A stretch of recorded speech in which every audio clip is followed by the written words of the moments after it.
we're all inherently worthy from birth. And we just forget that. All this crap has been thrown on us. You're unworthy, you're this, you're that, right? And it's just like this shedding that needs to happen to come back to our true selves. We have to start peeling back those layers to find out the beliefs that I have about myself, where did they come from? And are they true or not? I need a new story. It's time to tell a better story. I wonder what that could be. And when you are willing to step into the wonder and the curiosity of what could be my new, more empowering story, it opens up the whole world. It's really hard to look at yourself, and dig deep and shine those lights on those dark places. But on the other side of it, it's freedom. Because it really starts with that inner work on ourselves. We can't work on our relationships until we first understand what's going on inside ourselves. We abandon ourselves to keep that, outward appearance. And we wonder why we feel sad and depressed and overwhelmed, because we're not living who we are, right? We work at keeping this facade up all the time. And the more that we learn about ourselves, the more power we have over our free will. How can we change the world, or how can we do this and make it a better, it's one person at a time. Go do your own healing, because when you heal, it's a ripple effect of the people around you. Your energy changes, how you show up changes, and it really does have an effect on the people around you.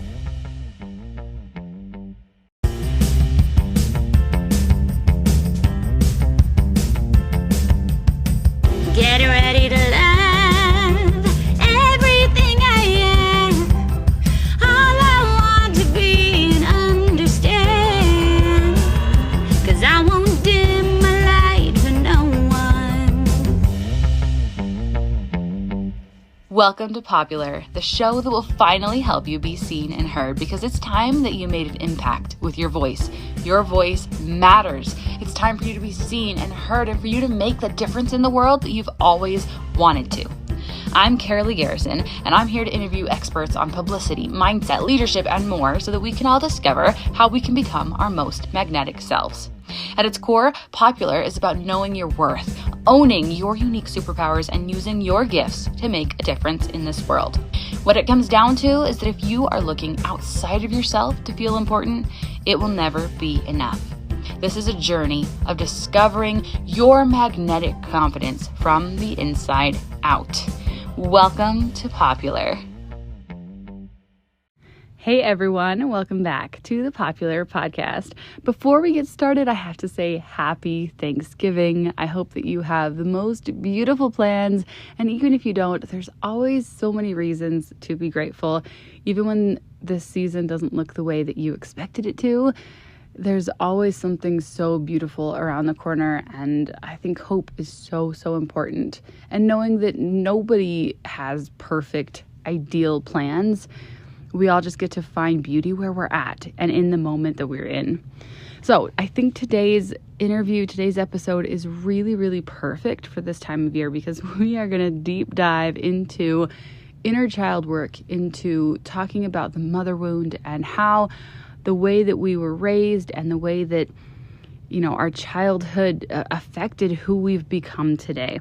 This is really important work. I've seen personally how it's made a massive impact in my life, and doing this work has just changed, so many things for me, in the way that I've been able to be more confident, in the way that I've been able to be more free, and just unlock ways that I've been limiting myself. So we're going to talk about how you are abandoning yourself to please other people, and how we can become more free in our lives. It is really a beautiful interview, and I'm so excited to share it with you. So today our incredible guests are Ariel Eversole and Theresa Richer. They are a certified mother and daughter coaching team and co-founders of the women's coaching and mentorship company Impact and Empower Incorporated. They are also co-authors of the Amazon #1 best-selling book, Unstoppable Volume 2. This dynamic mother and daughter duo are also women's empowerment coaches specializing in mother-daughter relationships. After struggling with their own mother wounds, they met countless other women with the same deep-rooted wounding and witnessed a rise in estrangement, and they knew that there must be something that they could do to help other mothers and daughters heal and improve their relationships. So they decided to join forces, and now they're on a mission to help women uncover the root cause of their mother-daughter conflict, heal their mother wounds, and break toxic generational patterns. This is such important work, and I'm really, really excited to dive in. Hi, Theresa and Ariel. I am so thrilled to get to talk to you guys today and to learn more about what you guys do. I think it is so amazing that you guys are working together and just thriving with your business and with your bond together. It's so, so beautiful. So let's start with the introductions. I would love to learn more about you guys, and I'd love for you to tell me what you do. Sure. Do you want to go first? Sure. I'll go first and tell you the business part, and then she can kind of tell you the background story. So I'm Ariel. This is my mom, Theresa, and we are a mother-daughter coaching team. And we are women's empowerment coaches, and we focus specifically on mother-daughter relationships. And so, we help individual mothers or daughters or, mother-daughter pairs. So we see both in our coaching practice. And, we really help women to understand what the root of that conflict is between their mother or daughter. We help them to kind of heal those mother wounds and try to squash out those really harmful generational patterns that keep, getting passed down, mom to daughter, mom to daughter. So we really, really focus on that because that's our whole main goal, right? Is to stop that pattern dead so it doesn't go on to the next generation and keep causing harm. So I'll pass it over to Mom. She's going to tell you the back. I love that so much. It's such important work. Yeah. So my name, again, she said Theresa. Our business, we're co-founded Impact and Empower is the name of our business, Inc. And I started this journey back in 2019, and in 2020, like the first week in 2020, I went cold turkey, quit my job and said, this is it. I'm doing this full time. It's something that I've always been really passionate about, but was fearful to step into it because you always stay safe, right? As women, we're taught to say, stay safe and not take that risk and keep yourself small and, shrink yourself to make, everything fit. And finally in about, 2020, I was like, I'm done. I'm done with this. I'm going to start coaching. So I started coaching and fell in love with it, wanted her to come on board with me. And she was like, I'm in the thick of my career, not going to happen right now. Well, as she's seen me doing it and seeing the transformation in the women that I was working with, she was like, ooh, I'm kind of really liking this. So then she started dabbling in it. And the next thing you know, she's like, I am all in. So we were like, let's start this together. We kept seeing a need for the mother-daughter relationship repair. Every time I would help a woman, as we would discuss and talk, I always kept seeing this mother wound. And I know that's thrown around a lot, but I kept seeing it, gosh, these moms and these daughters are having such a tough time. And then the daughter's having a tough time in everything else in her life. So she comes to me. And then I started to discover that it starts from the mother, right? It starts from the mother and the grandmother and the generations beforehand, and it keeps getting passed down. So we decided, since we have such a fabulous relationship, let's dive in. And I started working with Rashka Hasseldine.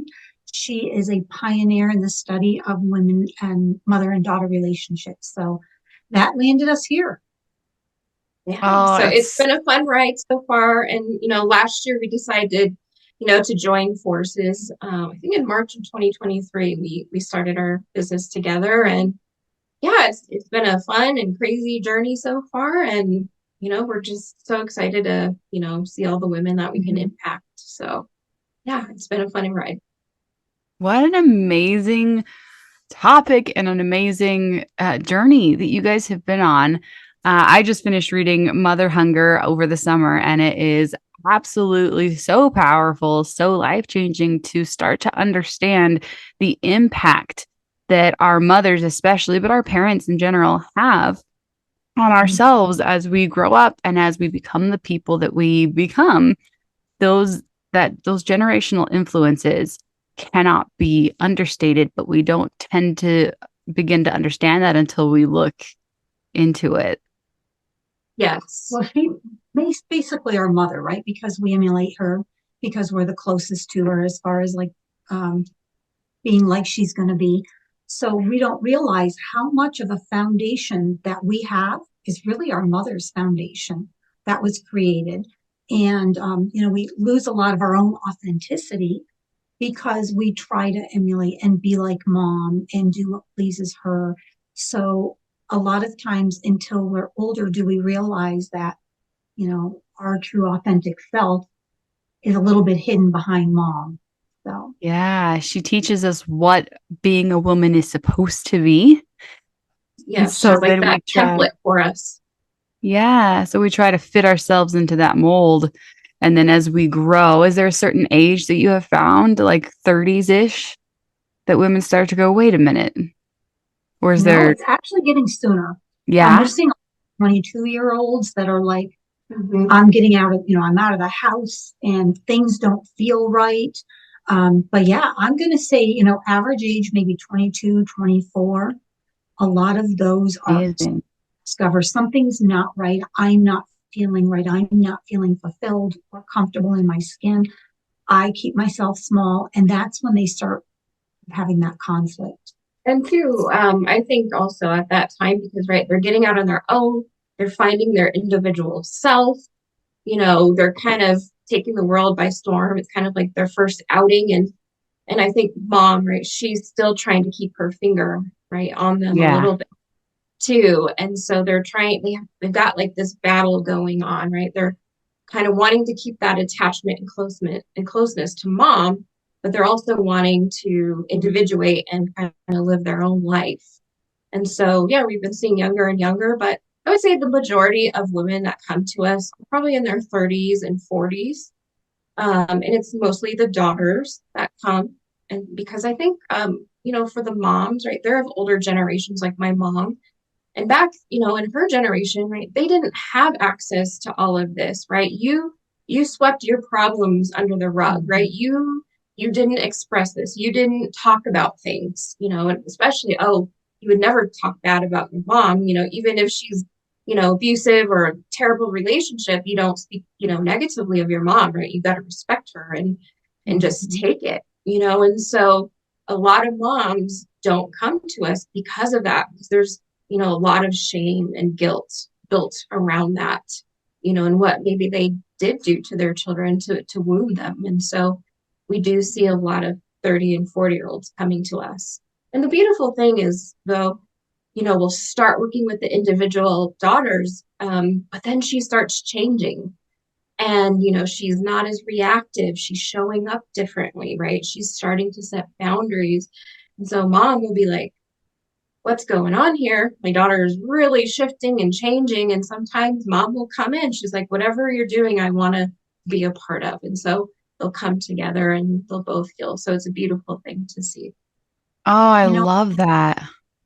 We've also seen an uptick. We've had a few moms recently where the daughter has cut off ties with mom. So we're seeing that starting to really, really amp up. And so more moms, I think in the just very recent, like last probably 3 months, 4 months, we're seeing an uptake, right? Increase, whatever you want to say. Yeah. On moms coming in because the daughters are writing them off and they're completely confused. They don't understand it. They don't get why this has happened.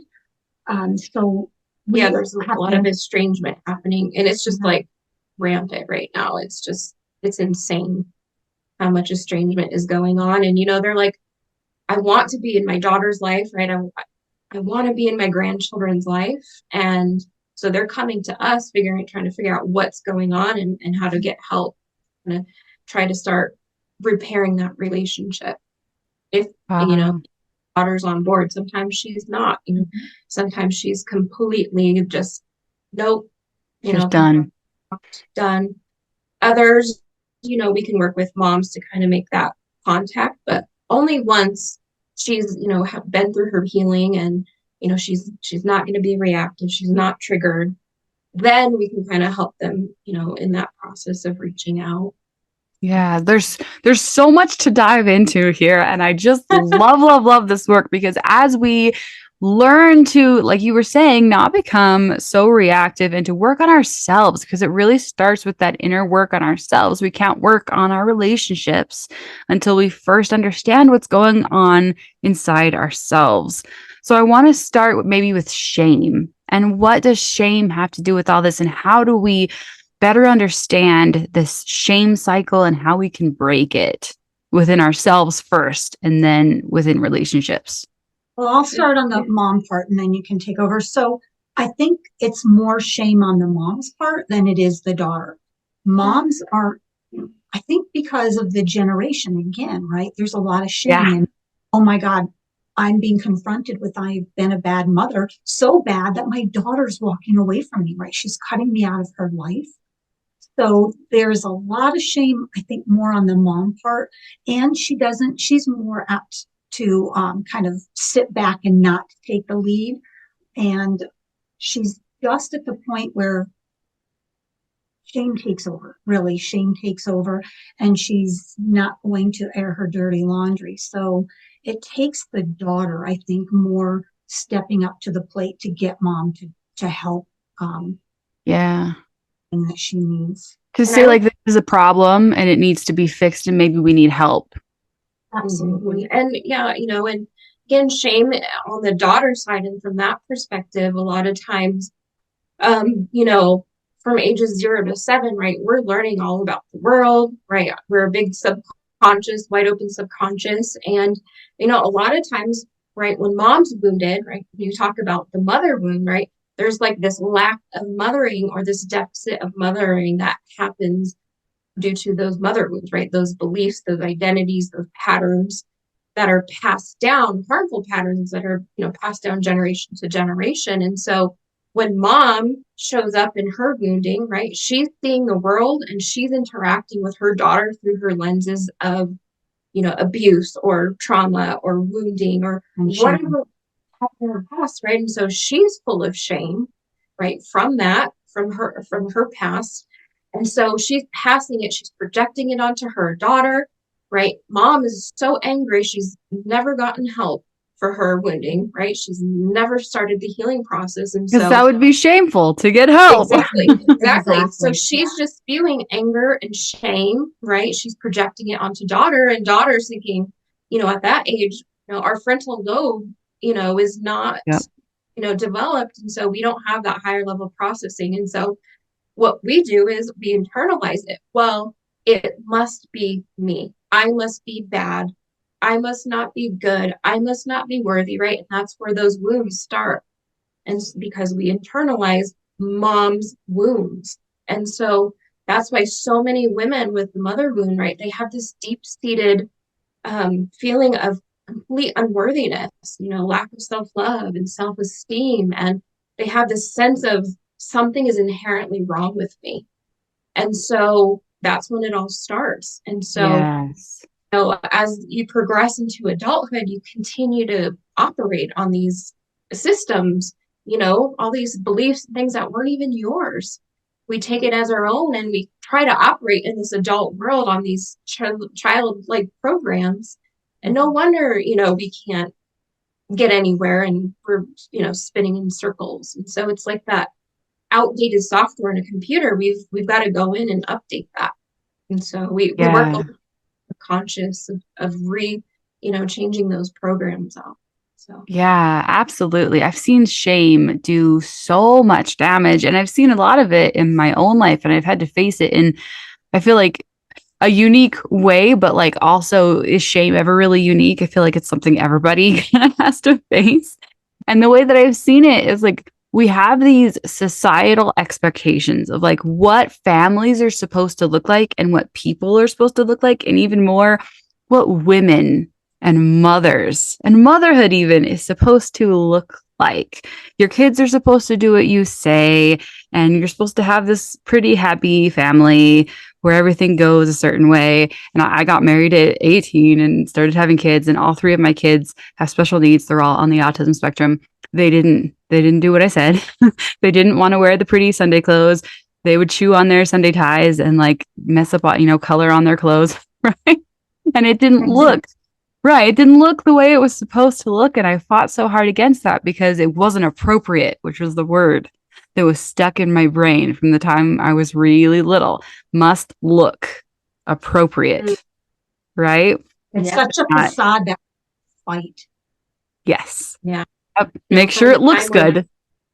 Yeah. Yes. Uh-huh. Yes. Even though there's chaos behind the scenes and the house is crazy and my life's in shambles, people are going to see, what I want them to see. Yeah. And it took and it took so many years of like fighting my kids into pretty Sunday outfits and into church ties and into like matching clothes before I was finally like, it's not worth it.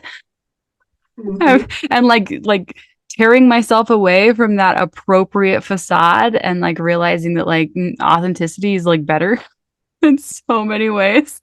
Like I'd rather my kids never cared about looking appropriate ever because they couldn't pick it up no matter how much I tried to make them.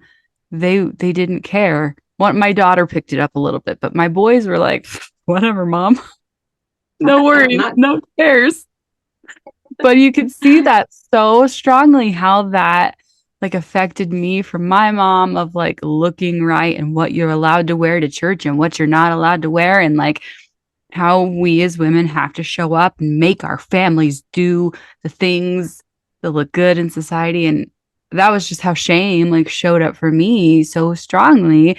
And I see that like as an example of just like showing up authentically and like being so true and real to ourselves. Like it helps us relate so much to other people, and breaking free of that shame cycle is just so beautiful and freeing.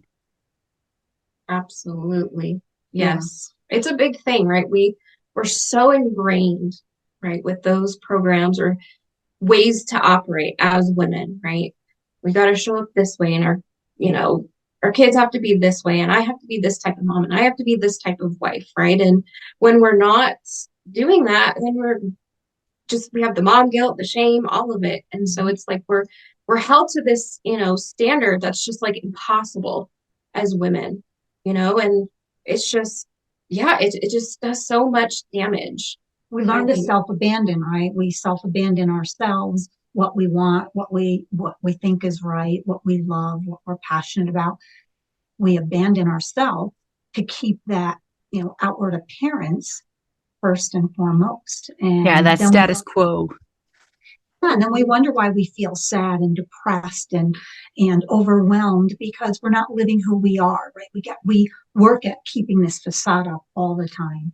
Mm-hmm. We're just completely, just totally self-abandoning, self-suppressing, right? And we have to show up for everybody else, do everything for everybody else. We're last on the totem pole. We might maybe make it on our priority list. Who knows? And we're taught to do this at a very young age. So, right, that's authentic self. It gets wiped away pretty quick, to be able to fit in, right? To get the love, to get the validation. And as a mom, I know for me, when she was little, I never learned any of this. I did not know the damage that I was doing to my children of being that way, of being the perfect mom or looking the way I should look and the way they should behave and their manners. And then I ended up teaching like my daughter how to self-abandon and always play small. Oh, my patriarchy comes into play. Oh, daddy, needs to be, we need to be quiet. Oh, don't say that. It might hurt his feelings. Oh, be good for daddy. Or all of these things that we teach our kids that I was clueless. I had no idea until I started doing this work and realizing, my God, how damaging it really is. Yes. The suppression. And now thinking, It's bad. It's so hard. It is so hard. My kids are 10, 13, and 14. And I'm probably just a few years in, especially reading Mother Hunger this summer was like, oh my gosh. And they say at the beginning of it, like, try really hard to not turn this around on yourself and be like, oh no, what have I done to my own kids? Because my daughter's 14. She's my oldest. And I'm like, I can now see all of the ways, and maybe not all of them, but I could see many, many, many of the ways in which I have not, like your eyes become open to the ways in which you were not aware of what you were doing. So let's speak to that for a minute because it is painful. And I feel like the greatest thing you could do is to just become better now and do your best to be better now. And looking back with the eyes of, so much forgiveness and love for yourself is about best we can do. Absolutely. And also too is right. We can't beat ourselves up. We only knew what we knew, but now that we have a little more understanding and knowledge, right, we can move forward. Right? Today is a new day. We start in the present and we move forward with the new knowledge. But we can also go back and allow our children to understand that, right? And have that conversation with them. Talk to them like what things may have hurt you, what things wasn't mommy doing that affected you, so that you can start having that conversation at a young age. So that way there, you can do any type of repairing or helping her open her eyes and understand from your point of view what life was like for you. And now that you see a different way, now we can be better, be different, and just grow together. Yeah. Again, it's all about the self-compassion, right? And the repair. That's the part, right? A lot of parents will, right, everything keeps getting swept under the rug, right? They're not bringing it to light of what happened, right? And they're just kind of passing over it, putting it under the rug. And, sometimes maybe they might apologize, but there's no repair and saying, okay, I did do this. I'm really sorry. It wasn't my intention, but you did get hurt, right? Because you want to validate and say, look, what I did, it caused harm in you. I'm sorry. What are we going to do from here forward to fix this so this doesn't keep happening? And that's the part, that repair part, that falls off a lot of times in mother-daughter relationships, especially, with adult daughters and mothers, is mom just wants to defend. Right? There's no listening. There's no validating. Again, right? Shame and guilt comes up. So squash daughter, oh, I had it worse, or right, it's all this invalidation. And that's like probably one of the biggest things that we see is that causes that estrangement is the complete invalidation of their experiences as daughters. Well, and all of us, we need to be witnessed in our pain, whatever that was, whether you agree with it or not, we need to be witnessed. And I feel like the very first person who needs to witness your pain is yourself. So if you're this mother who's going, I can't believe that I, could have possibly caused pain, then witness yourself in your own shame and go, the more that you can see yourself, the more you're going to be able to heal from anything that you're going through. Like we have to help ourselves first and foremost. And a lot of times from little girls, we're invalidated, right? You're being too much. You're this or that. And so we're shut down from very, very young. We learn that to not validate ourselves and just take it. And it is what it is. And it's a really, really, really sad thing. And also the emotions, right? So when we have emotions, if mom has never done any healing or repair for herself, she can't witness her daughter having emotions, right? It brings up too much in her. Yes. All these negative feelings. So we learn to shut our daughters down so that we're not feeling it, right? Oh, it's okay. Oh, you'll be all right. It's just the way it is. And we make our daughters shut down. I know that I've done that because it's like, I didn't know what I was doing. Emotional regulation. Yeah. There's a lot of, we're not taught this. We're not taught this at all. There's no playbook for this. It's not taught in schools. And so we do not know how to sit with our emotions and how to process those and, and how to sit with it, and so as mothers, like my mom just said, shut it down because I don't know how to deal with it, and I'm not going to deal with yours right now because it's just too overwhelming and too much. Yes. I remember the first time that I heard that, and I can't remember what it was that I was listening to, in which this is just a plug for like, listen to more things, listen to more podcasts, listen to more books, read more books, expose yourself to more ideas because you will grow and you will learn and you'll become a better human. But the first time that I heard this modeled for me of like what this interaction is actually supposed to be like between a parent and a child when a child is hurt, because it's not supposed to be, no, no, no, don't feel that way, stop crying so loud, you're not really hurt. It's supposed to be, oh man, that must hurt so much. Like, tell me more. Like, it's supposed to be like, it's not. And it was like, I never had that modeled for me, so I had no idea what it was supposed to be like. And the realization of like, oh my gosh, I've been invalidating all this time, and I didn't know it, and I thought I was doing the right thing the whole time. And oftentimes, right, so the children, they trigger us, right? They bring up those wounds in us. And a lot of times, right, it's like, shut it down too. And it's just, it's just fascinating how it all works. And I think too, another part of it, I feel like I'm not a parent, but I feel like parents, they look at their children, they just think they're little adults, but they forget that there are these children that are still developing and still growing, and and their developmental stage is so young, and they're expected to act like adults, and there's so much pressure put on them. And it's like, we think if an ice cream cone falls to the ground, like, what do we do? Oh shit, yeah, my ice cream fell, right? That's it, that's the end of it.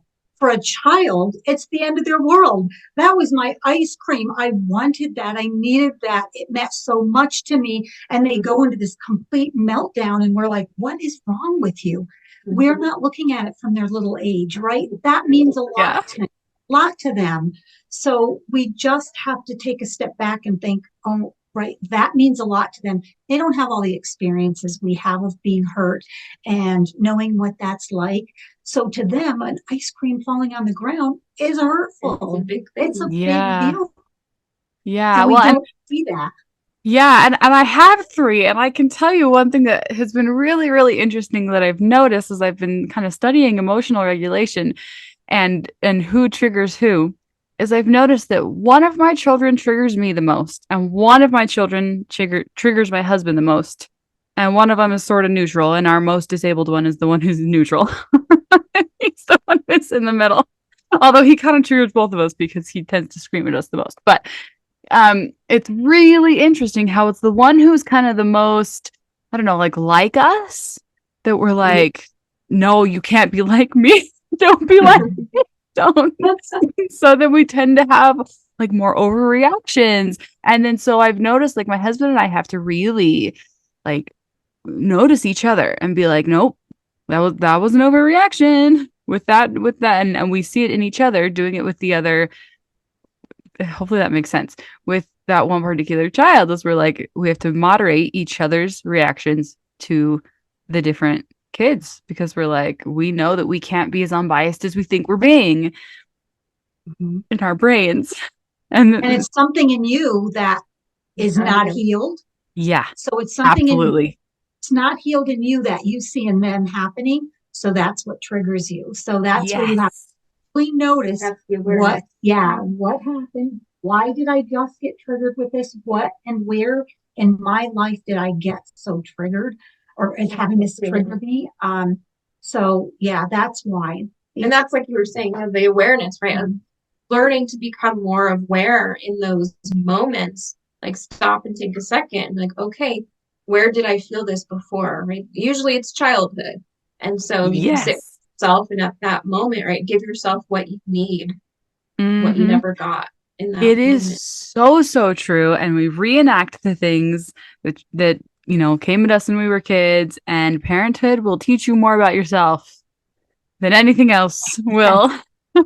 It's just such a thing. And when we didn't get those foundational lessons of how to regulate our emotions efficiently and healthily in childhood, we have to learn how to do those things in adulthood, or it's going to damage our relationships with ourselves and with our kids and with everyone we're around. I'm sure you guys teach this a lot. I do. I think, I really believe if we were taught emotional regulation from a young age in school, our world would not be the way it is. I 100% believe that. If we learn how to regulate, we wouldn't have all these problems. And you see it now as adults. People are running around so angry and frustrated and resentful and pissed and they're just out of control. And they've never learned emotional regulation. And it's a scary thing, actually. Really it's is. Really scary. I saw a fight at the store the other day and I was like totally taken aback. Yes. The little inner child, all these little inner childs running around that are all wounded and damaged, and they live from their wounded inner children. And so it's like when you see these adults having tantrums, you're like, okay, wounding, never fixed it, little child. And then you got too, like when daughters start to, 30s, 40-year-old, and she has never healed or repaired. When mom goes into an anger fit of rage or anything where they're arguing, she drops down into her inner child, and then the daughter drops down into her inner child. And you got two children fighting each other, right, from a childlike place. And they're not being adults at that point. And so we have to go in and repair that inner child and heal so that we can approach each other as civilized, understanding women. And that's a lot of women, they try to fix the conflict on that surface level, the blow-ups and this and the yelling and the, poor communication and all this stuff, but it's just much, much deeper than that. And so they just spin around in circles and get nowhere and just yell and, blame each other. And so, they don't go anywhere, and they don't realize they're not even touching the surface of actually what is the problem, why the conflict is there. So it's deep work. We take our clients, and again, if it's a mother-daughter pair, we put them together at first to kind of see the dynamic, what's going on. We split them apart, do their own healing, their own empowerment, and then we bring them back together, because you can't have two unhealed people together. It doesn't work. Then do you find that they kind of revert a little bit as soon as they come back together? No. It could be sometimes, but no, because we've worked with them so much on an individual. Okay. They have so much understanding, and for each other and each other's perspectives. They might not agree with each other's perspectives, but they respect each other. And that's the big thing is the respect and the understanding does so much. You can see things through each other's eyes. I love that. It changes because a lot of things. It's crazy how we just think that our mom's a certain way or to be a certain way. And then when we kind of take a look at who mom really is and why she does what she does, and same with the daughter, right? She's got more opportunities that I never had. And instead of being angry about it, let me learn to embrace it and learn from her and accept this new world. And it's just seeing each other as a human being. I think a lot of times we put moms on pedestals and we think they're these goddesses that do no wrong, do no, harm. And so, they're put on this pedestal like they're not human and don't make mistakes, and so that's a big part of it too. We forget that our moms are women. They had a whole life before us. Human beings. And their personalities are different. We have different personalities, and how do you work with a different personality, right? So it's usually that part is you've got to learn their personality and accept them for who they are. Because each is trying to change the other one, And you can't. and it just doesn't work. But when we can start showing them, right, you're seeing the world through these lenses because of your experiences, your past hurt. This is how she's seeing things because of her lenses. They're like, oh my gosh, I never thought of that, because we don't see the world as it is. We see the world as we are. And so it's a big thing. It's kind of a big aha shift. And daughter mapping.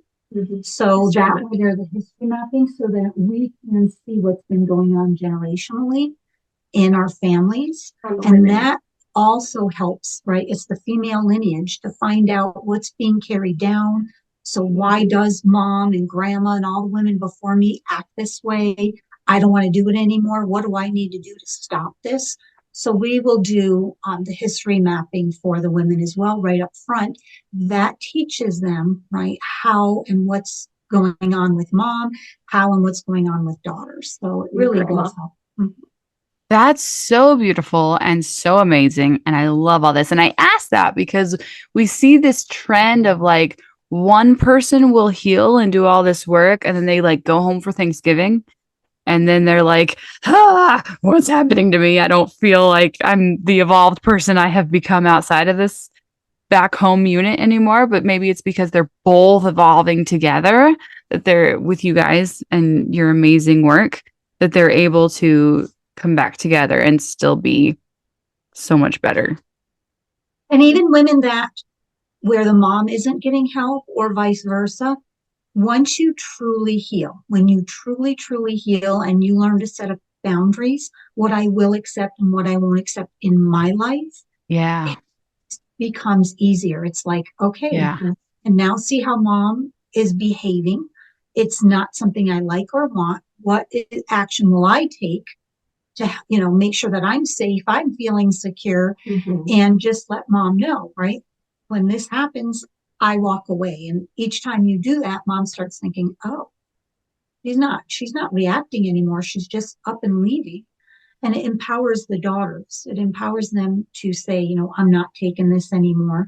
You can continue doing what you're doing. But what I do is, whatever I decide to do is best for me. And you have to deal with it. Yes, I get to but change. You will get triggered though, right? It's still there when you go back to the holidays. It's not just one person, it's many people. Right? Yeah. Many unhealed people that you're around. And so it's a challenge to kind of deal with that, because you're kind of on the other side of it, seeing in at all of this chaos and, everything that's going on. And you're just like, wow. And again, buttons are going to get pushed, but the way you show up and react is going to be different. I love that. Yeah, that's so beautiful. So let's see, maybe we could wrap it back around to this self-worth piece. How do you really, truly build back up your self-worth when it's kind of been chipped away your whole life? Sure, and then you can what I say is we're all inherently worthy from birth, and we just forget that. It's kind of like this. We've been thrown on, all this crap has been thrown on us. You're unworthy, you're this, you're that, right? And it's just like this shedding that needs to happen to come back to our true selves, I feel, at the basis of it. And then, so it takes a while. It's not something that's going to happen overnight, because there's been years and years of feeling unworthy and that you're inherently bad and you're inherently wrong. So we have to kind of go in and look at what programs, who developed them, right? Because we don't develop them. It's from our environment, the people we know, our teachers, friends. So we have to start, it's like an onion, right? They've got this big, huge onion, and we have to start peeling back those layers to find out the beliefs that I have about myself. Where did they come from? And are they true or not? Yes. Are they true? And again, how Ariel said, right? When we're little, this is where this is all created. So we have to go back there and look at it from an adult point of view. Oh, I thought that way because of this, but now I can see as an adult, that's not true. So now I can program in, a new program that takes me out of that self-worth and self-abandoning feelings and start growing that worth in me. You Oh, know, I love and it. to that's actually well. Yeah. So I love, love, love this. And I love inner child work is so powerful. So I love that you guys go there and go really to the core and to the essence of what this all comes down to. I got to do a lot of inner child work over the summer and it was so, so powerful. Do you guys have any favorite modalities that help you with this work? Well, we kind of use parts work with Richard Schwartz. We do that. We do a lot of IFS. visual IFS, internal family systems, Yeah. visualization. I'm a hypnotherapy practitioner, so we do hypnotherapy sessions. We do a lot of EFT tapping, NLP, neuro linguistic learning. And so we kind of use a ton of modalities. You know, we also do a lot of nervous system regulation, you know, safety work. You got to feel safe in your body first before you can start healing, and emotional regulation, but also somatics, right? Because trauma lives in our bodies. And so, just working on it on, a mind level or emotional level, it's not enough. You've got to work on the body as well in conjunction with all of it, because we're not just a mind, we're not just a body, right? We're everything. And so all levels we have to work on. Ooh, I love it. Is it. different. Yeah, each person is different. Some of the modalities are better for one than the other. And so we kind of find out what's going to be best for our clients. And we do have a process. We do have a method that we walk, our clients through so that they can get that total, healing. And so, it works fabulously. I love it. And it's so it's really, really true that we are, we're diamonds, we're multifaceted, and not one modality is going to work for any one person. So you guys have this kind of multi-passionate, perspective way of coming at this healing work where it's like you guys have mastered so many different things because each of them has its own powerful way of coming at this healing work. And it's amazing and powerful. And I just love that. I think it's so beautiful. Thank you. Yeah, it's been so much fun. And, we constantly learn, we constantly grow. We're learning new modalities and, different ways to help our clients and ourselves, right? Because, our work is never done. We're always healing. And so, yeah, it's a beautiful thing. I love it. How has your relationship grown as you guys have been building this business? Because I've worked with my husband and it is not always easy to be in business with somebody you're so close to. It's actually, I don't know, I find it easy. First of all, I think both of us as women, we really respect each other, our differences. Now, there's times where she'll say something and I'm thinking of it right through my lens and I'm not seeing it and I'm getting flustered. I'm like, and she's like, Mom, I'm not, thinking of it that way. And she's trying to teach me, right? And it's like, we've learned that it's going to happen sometimes.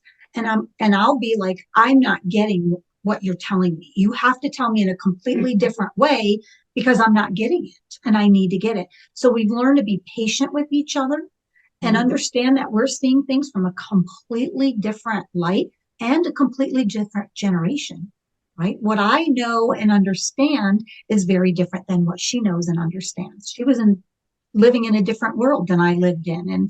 And so we use that a lot to our advantage when, especially with clients. Yeah, with clients too. Yeah, but with each other. And we have to communicate, right? Communication is a big thing. I know I'm like type A and I can be very controlling at times. And so sometimes I get frustrated and want to control things. But, we talk, we communicate, we respect each other, right? We've got boundaries. And if we need to step away, for a little bit and do something else, like, okay, we're not working on business right now. We're going to go do something else. Let's go for a walk or whatever it might be. So yeah, it's been interesting, but we've always had a close relationship, and since I was young, she didn't want the relationship she had with her mother with me. And so she, made a big push to change that. Granted, she still had her wounds and still passed some of that down, and right, that we had to do some repair there. But, over time, right, we've gone through lots of traumas and different things with my brother's death that has like forged us even closer, and just brought us that much closer. And and out of that tragedy, we found our purpose in helping women. We're stuck for many years and kind of floating around just existing, but we made that decision, like, we can either let this ruin us, take us out, or Right. use it to help others. And that's what we did. So we picked each other up. When I was in the storm, she'd pull me out. When she was in the storm, I'd pull her out. It's like, oh, I see her going down. I need to be strong. I need to help her. And then when I was weak, I depended on her. So we just learned how to work with one another. Mm-hmm. Yeah. So just brought us really, really. So it's great. Well, and I'm so sorry. And it's also so beautiful that you guys are able to find the perspective that has some beauty in it. Because that's such a difficult thing. But there's always some element that can be a little beautiful. Yeah, you have to find the silver lining, right? Just with life, there's so many bad things that can happen. And, we, as people, we have free will, and everybody has free will. And so sometimes other people's, free will gets entangled with ours, and it's not fun, and havoc. But you have a choice as to how you show up and how you respond to everything. So yeah, well, and that's so much of the work you guys do with mothers and daughters, because how much of free will is this being passed down from generation to generation, and how much of it is like we aren't really understanding like what we're doing, that we're passing on to our daughters, and what our mothers have passed on to us, that they don't fully understanding. Like it's your free will, but it's a programmed free will, right? Yeah, that just brought that up in my mind. And it's a fascinating topic to like dive into and to be curious about. And the more that we learn about ourselves, the more power we have over our free will. Absolutely.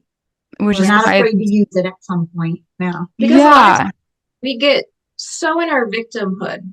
We see the world as a victim. We're a victim in every circumstance. And so when we do that, we're giving our power away to everyone and everything. And it's just, it's a sad thing. And so many of us continue to live in it, and we never work through that. This self-imposed prison that we have the keys to, and we continue to live there. And it's, and so our work in trying to get everybody to see their power, and that they don't have to let past things dictate their future anymore. Yep, we get to tell a better story. I totally was stuck in that victim mentality for so long, and then I told that story enough times that I was like, oh, I'm sick of telling this story. I need a new story. I need a new story. It's time to tell a better story. I wonder what that could be. And when you are willing to step into the wonder and the curiosity of what could be my new, more empowering story, it opens up the whole world to you. Absolutely. It's this freedom, right? On the other side of healing, it's a hard journey, right? And it's really hard to look at yourself, and dig deep and shine those lights on those dark places. But on the other side of it, it's freedom. It's beautiful. Absolutely. It's been so beautiful talking to you guys. Tell me how we can find you and follow you and get to work with you. Yes, absolutely. So you can find us on our website. It's www.impactandempower.com. So we've got free resources on there. We have a free 30-minute discovery call if you're interested at all in coaching. And we also have a understanding mother-daughter conflict workshop on there as well. And so your listeners will be able to get $50 off with special code. Fabulous. KG24. Awesome. Thank you. Do you guys do virtual sessions with people, or? That's the majority. That's the majority. Awesome. I feel like we're in this digital age now. Yes. And We've had clients in India, France, Germany. So that's the beautiful thing about this, right? Is we can reach everybody and anybody. So yeah. And so again, we do one-on-one coaching, two-on-two coaching. We're going to be rolling out a brand new group coaching program here shortly. And then next year, we're going to do some retreats. So we're really excited to do in person. That's so amazing. I'm so excited for you guys and for this company and for all your growth. It's going to make such a huge difference in the world. And I know it already has made a massive difference for all the people you've already worked with. Yeah. Thank you. So thank you to you and women like you that have podcasts and, platforms for us to share and kind of get this message out. It's the more very needed. Can get it, the more hopefully that will heal. So yeah, we need more healing. The more healed we are, like the better world that we have. Exactly. Yes, and that is our goal. Heal one woman at a time. And people ask us like, how can we change the world, or how can we do this and make it a better? And it's one person at a time. Go do your own healing, because when you heal, it's a ripple effect of the people around you. Your energy changes. How you show up changes, and it really does have an effect on the people around you. So get out there and get to your healing, even though it might be scary. Just take that first step. Yeah, well, and if you notice, like when someone smiles at you, how much it brightens your whole mood, and also if somebody like cuts you off or yells at you or just angry at you, and how much it like upsets you. Like really, the way you show up in the world, it matters. It makes a difference. Absolutely. It really Thank does. you. Thank you. Thank you. Bye. Bye. Thank you for joining us for another episode of Popular, your key to magnetic confidence.